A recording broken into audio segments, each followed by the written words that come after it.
The same question. Yeah, the emotions are very negative and disappointing. After I'm looking at the screen now, I see the way we conceded 1-0. But I have to be. I want to be positive about the reaction of the players after we went 1-0 down, because I think till half-time we played a very good game. After another disappointment, we came back into the game. I think we had enough chances maybe to go 2-1 up. And at half-time, I don't think anyone would have expected us to lose this game 4-1. What did Virgil say just on that penalty? Because he seemed very unhappy at the awarding of it, feeling that he'd been fouled. I think he got a little push, and that's I think what I saw, what he wanted to say to the referee. That little push unbalanced him. That's why he raised his arm and made the handball. But I don't think the VAR will ever overturn a small push like that.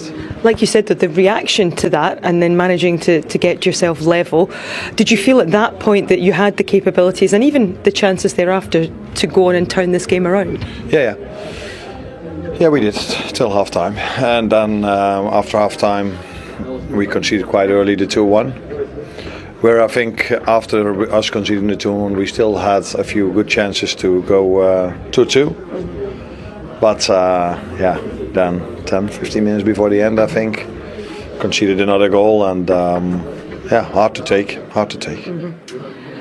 How do you combat the fragility that seems to set in when you do concede and obviously have to try and recover in matches? Yeah, that's not always easy, but that's why I say after we conceded the first one, I think we saw the reaction I want to see, and it's not easy because we lost, of course, in the weekend, big loss, and then after 3 minutes going 1-0 down. So the mentality I saw afterwards was as you were hoping it to be, but it's not always so easy if you had so many disappointments. Even after the 2-1, I think we kept trying. We were close to scoring the 2-2. But end result is 4-1, and that's of course another big loss. You knew exactly what PSV were going to bring to this game, but would you say with the way the game unfolded there was a difference in the way the teams reacted mentally and physically to situations? You're talking about us now, or? Yeah. I don't exactly understand. Can you ask one more time? Just the way PSV played and the way they reacted, in the transition, they were very fast.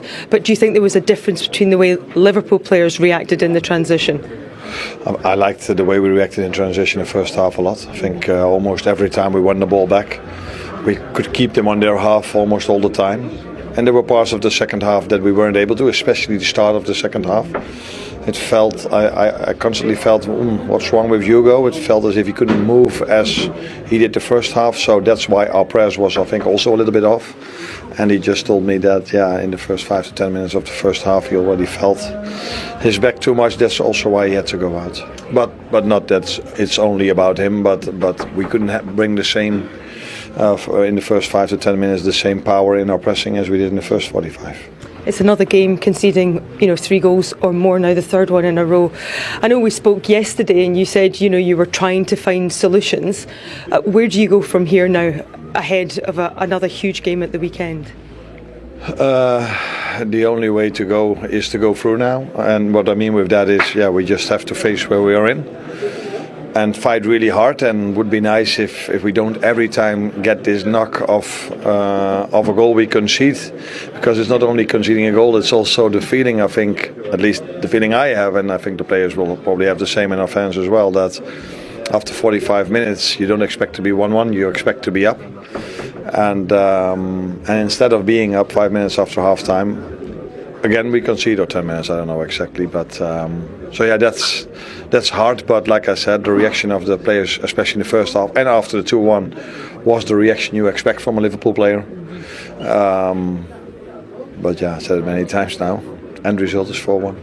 Thank you for your time. You're welcome. Tackle someone and just be a dog out there, and it's not always the fact that I've got these lads who are nice on the ball that we just play, like go and smash someone, and it comes from me as well. I'm not saying that the other lads have to go and do it, because I'm the same.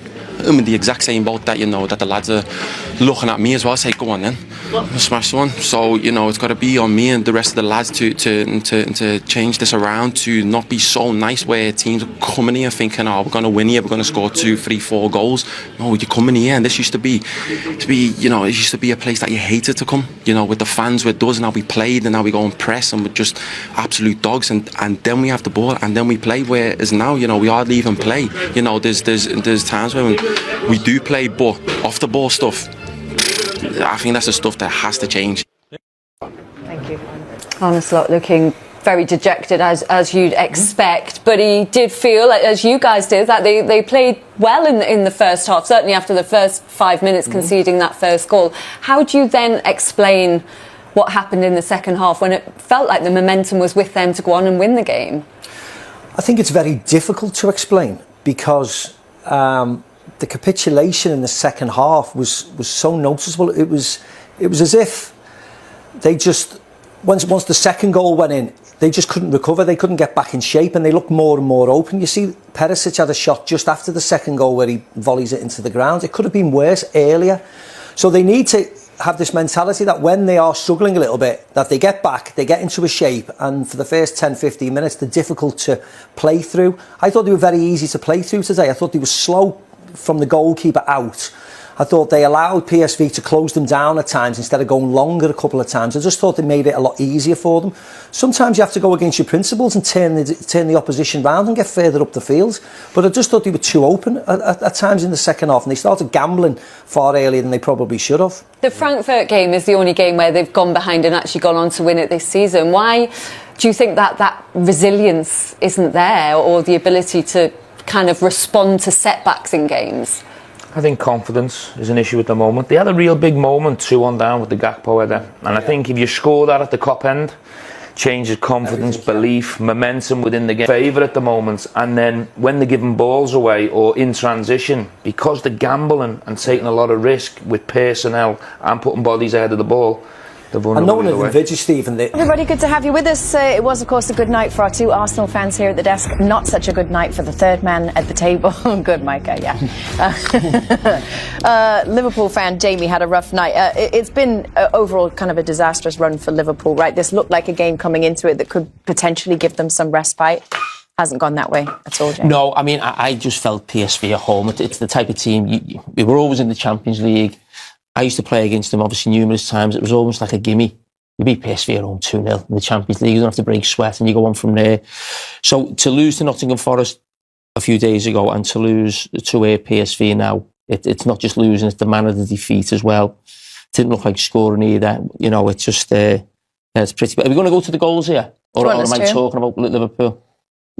Let's just do the goals, because I end up talking about something over goals. Best lines in vision. Let's go through the goals. Liverpool's not a sacking club. I say Liverpool, I think, are different from almost every club in European football, where if the manager is the king, the managers get time. Liverpool have never sacked a manager who's won the league. Never in the history. They've all, after a few years, they've gone, they've resigned. I couldn't believe at the weekend that people were talking about the manager's job. When I spoke to Liverpool supporters after losing at home to Nottingham Forest. It's only going to amplify now. And I've always been in the camp of you stick with the manager, because I'm angry with the players, if I'm being totally honest. I'm really angry with the players. But it does get to a stage with any manager at any club where I always use this word, untenable, where it almost feels like it can't go on any longer. I'm not quite there yet personally in terms of the manager, but I know a lot of supporters will be. But I've had a lot of time to think about it, because I knew the game was over well before the final whistle. I think what you see now is Liverpool in 2018 under Klopp starts this sort of journey being a great team, and then Slot comes in, and we're now, 7 or 8 years later. The catalyst for Liverpool at the very start of that run was Alisson, Van Dijk and Salah. Alisson's injured a lot now, so he doesn't play so much. But you're watching Van Dijk now, not the same player. And Mo Salah looks like his legs have gone. I don't like criticising them, and I think some of the criticism of them this season as players has been harsh. You always look for your leaders in your team to step up when things are not going well. Now, I've been critical of Mo Salah off the pitch. I want him to come out and do an interview tonight and speak to the Liverpool supporters about what the players are going to do, what's going on in the dressing room, giving the supporters hope that things are going to improve.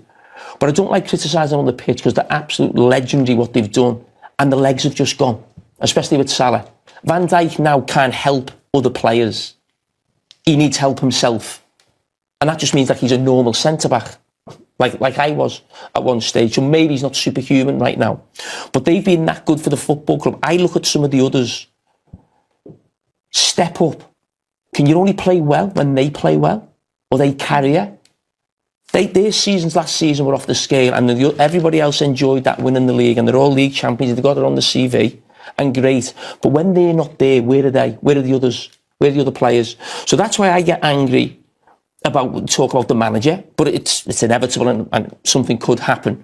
But in terms of the players and the way they're performing now, that is, I mean, not acceptable for Liverpool Football Club. And I actually think, and maybe I thought this a little bit last season, are some of them good enough for Liverpool if Liverpool want to win the biggest trophies? We saw them at Newcastle in the Carabao Cup. We saw them against PSG away from home last season. I mean, woeful performances.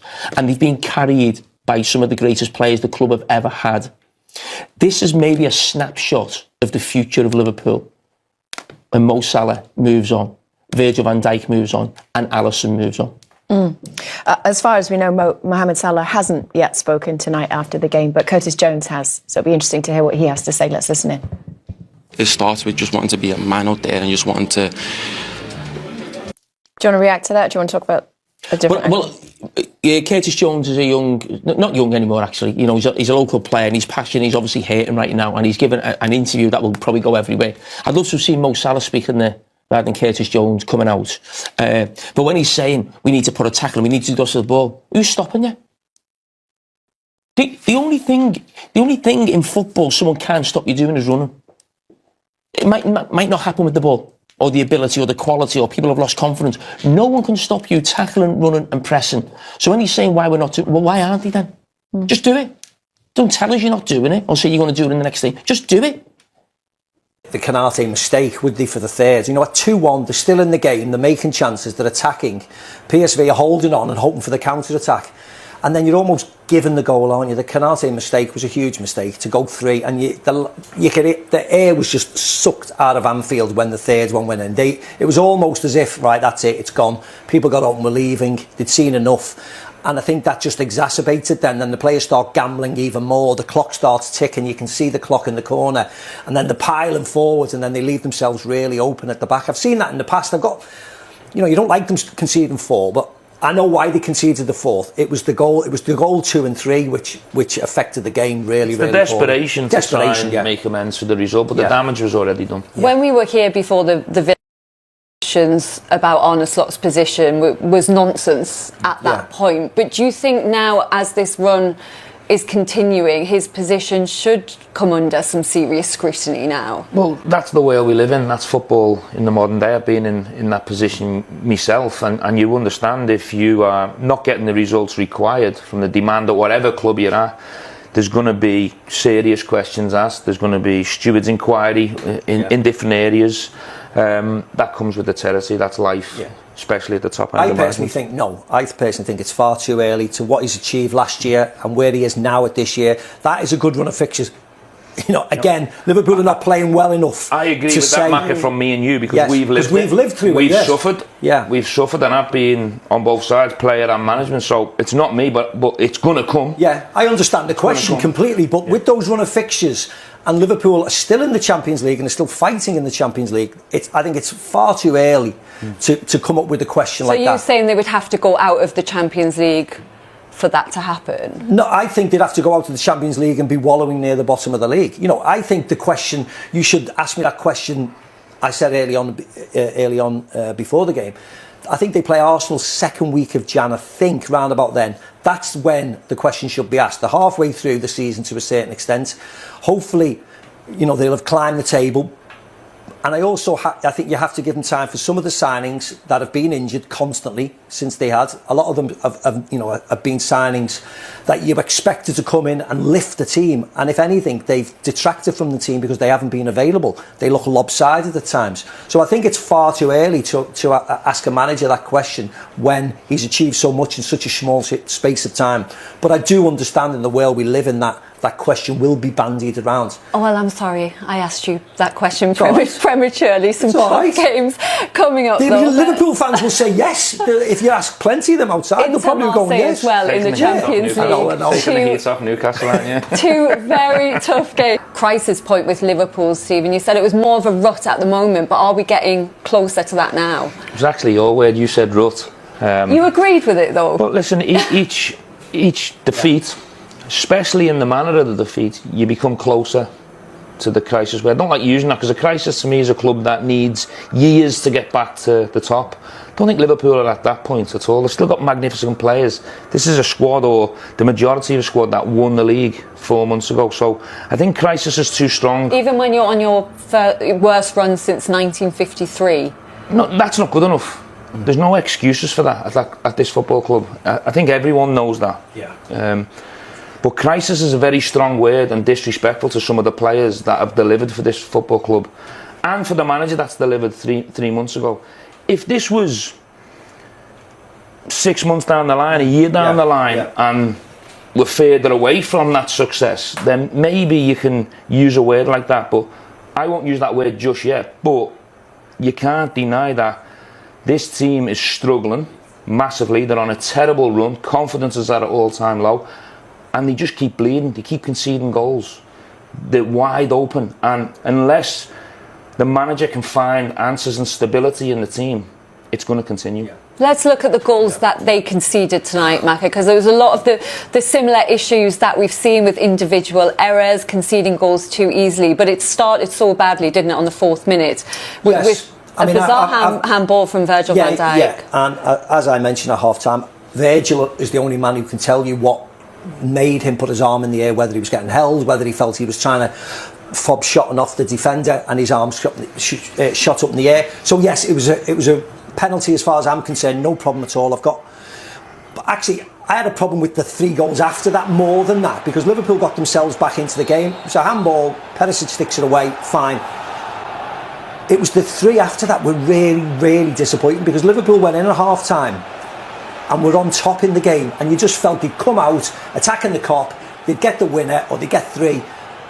The fact that there was nothing in the second half was the really disappointing part. Perisic smacks it past Amardashvili, no chance at all, and they took a deserved lead at this moment in time, very early on in the game, and Liverpool are chasing yet again. It's the 3rd penalties conceded this season, Stevie. The issue is players who delivered last season in that title-winning campaign, experienced players who've been here a long time, not hitting those heights. I think when you're in this moment, it doesn't rain, it pours. You know, and everything seems to be going against them. Virgil was complaining about that incident, but I think when he looks at it back, yes, there was a small impediment on his left hand, but maybe not enough to give such a clear handball away. And as Marcus said, it wasn't an ideal start, but Liverpool were excellent from that point in the character, getting back into the game, and they were really strong to half-time. I'm thinking at half-time they're going to come out second half, more of the same, get the second goal and then go and win the game comfortable. I didn't think PSV were that good in the first half, but the opposite happened. I thought PSV come out, they were excellent to a man, comfortable, they raised their game, and they went on and dominated the game from then on. And the second goal that they conceded, you two weren't happy with Mo Salah or Kempes. Listen, it doesn't matter whether it's Mo Salah or anyone, you can't get beaten a dribble in a 1v1 across the pitch, especially in this situation. And Kempes, to me, he's out of position for the majority of the game. It's criminal to be on that side of the attacker, you have to be on the inside. You know, you look at it here, yes, Mo can do better in the 1v1, you can't get beaten the dribble. Okay, Liverpool try and recover, but if you just pause that there now on that pass, Kempes has to be the other side of the attacker, because he gives himself no chance to get in a position to make a challenge. Yeah, Mo has to get across, use another couple of yards, body shape, get your body shape correct, and then you usher the left back towards his own goal. But the fact is, he ran onto him and he was square onto him. And I thought the left back was excellent tonight, by the way, and he just shuffled his shoulders and he's gone. And Mo Salah can't do anything. If Mo comes towards the white line now, and shows him backwards, but he doesn't. He fronts him on, and it's very easy for the left back to go past him. Kerkez doesn't do anything to influence this now.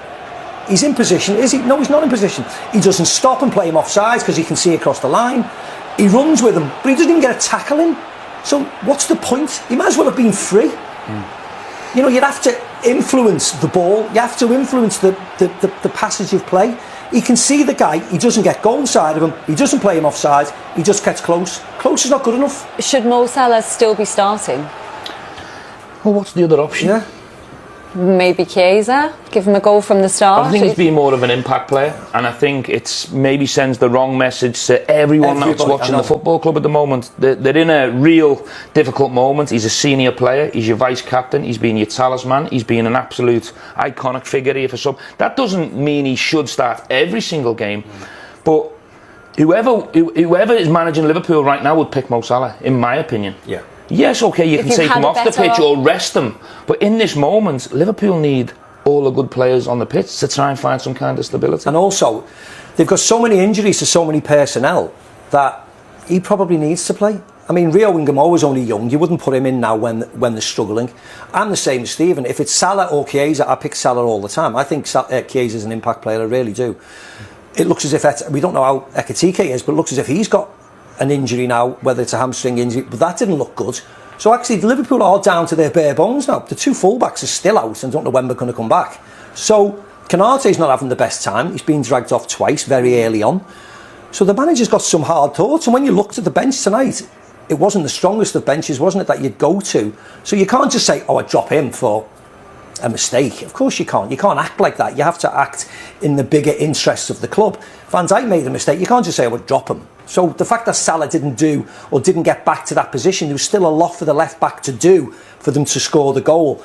But we're nitpicking on every single thing because it's magnified because they've been but also against it's when it's repeated incidents, I guess, then it becomes more of an issue, doesn't it? Yeah, because but it's not Mo Salah just a initially one-off. because we go back far enough.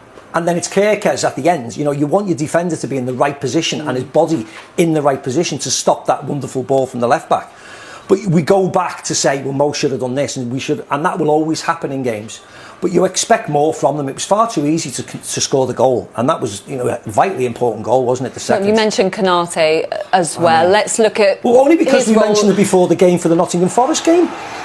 Yeah, I mean, look, he does well initially with the first ball. If we don't win the second ball, just clear the ball. Just empty it. Get the team back in shape. You know, you can't make a mistake of that magnitude at 2-1. You know, and then they get a bit of luck with the strike off the post, and then it's game over from that moment. Just too easy, Maka. Yeah. Sometimes you've got to do the basics very well, especially when the team's having a tough time, things are going against you, confidence is a bit low. Just do the basics well. Yeah. Put your foot to do that, your size 12, bang, right down the pitch, and then we'll worry about it later. Or stick it in Rosette, and you know what, we'll get back, we'll recover, we're 2-1 down, we'll regroup and we'll move on from there. But it's too quick after, you know, him speaking at the French national team about his contract, the stories about his contract, then he makes a mistake against Nottingham Forest, and then he's played tonight and he's made another huge mistake, and then the manager's dragged him off. The manager's dragged him off and put a midfielder back there when they've got a midfielder at right back. And this just exacerbates the whole situation. They're all over the place here because they're gambling. You gamble and putting bodies forward, but again, the ball's getting given away on the edge of the box. There's no counter press, and Kerkez again is out of position.